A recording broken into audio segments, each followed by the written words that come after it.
ఇవన్నీ చూసి చూసి చేసి చేసి విని మనుషుల తత్వాల గురించి బాగా అర్థమైపోయి ఇంత నమ్మిన వాళ్ళు ఇంత ద్రోహం చేశారేమిటి రామచంద్ర, ఇంకెవరైనా నమ్మగలమా మనం అసలు అనగానే ఓ గుణపాఠం అయిపోలేదా? అప్పటి నుంచైనా జాగ్రత్తగా ఉండొద్దా? మళ్ళీ ఇంకోళ్ళని నమ్ముతారా? అలాగే ఒక నమ్మక ద్రోహం జరిగింది, ఇంకోళ్ళని నమ్మొద్దనే కదండి దాని అర్థం. అక్కడ మనం ఓ చూపు చూడాలనే కదా. మళ్ళీ అలా వదిలేయడం, వాళ్ళు చేశారన్న వీళ్ళు చేశారు, ఏమిటో నేను మెత్తటివాడిని కావడం వల్ల అందరికీ లోకుపోయి. అంటే లోపం ఎవరిదయ్యా మహానుభావ? నీదే. మెత్తటివాడిగా ఉండకు. ఎందుకుంటున్నావు?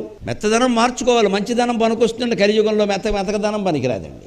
మంచితనం వేరు, మెతకదనం వేరు. మంచితనం ఏమిటంటే ఎవరిని ఏమీ అనకుండా ఉండడం. మెతకదనం ఏమిటంటే అందరూ అనే అన్ని మాటలు పడుతూ ఉండడం. అవసరం లేదమ్మా, మనం చేతకాని వాళ్ళం కాదు. జవాబు ఇచ్చేదానికి జవాబు ఇవ్వాలి, మూతి వాచిపోయేలా జవాబు ఇవ్వాలి. అందుకని వాళ్ళు అన్నీ అంటుంటే అలా ఊరికి ఏమిటో నాకు ఈవేళ గ్రహస్థితి బాగుండలేదు. అలా గ్రహస్థితి ఏం కదమ్మా, నీ మనస్థితి. నువ్వు చెయ్యని తప్పుకు ఎందుకు అంగీకరించాలి? అవసరమేంటి చెప్పు. ఎందుకు నిందలు పడాలి ఊరికే? ఈ మాత్రం పౌరుషం లేకపోతే ఎలాగా?